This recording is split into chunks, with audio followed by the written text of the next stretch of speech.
বাপ দাদা চাচা নানা দাদাজি যে আজান দিয়েছে, তো আমাদের জীবনটাকে কেমন ভাবে অতিবাহিত করতে হবে বুঝছো?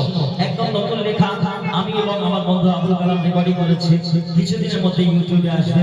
তো বুঝছো, জীবনটা শুরু হলো আজানে শুনে, শেষ হয়ে যেন আল্লাহর সদনে। জীবনটা শুরু হলো আজানে শুনে, শেষ হয়ে যেন আল্লাহর সদনে।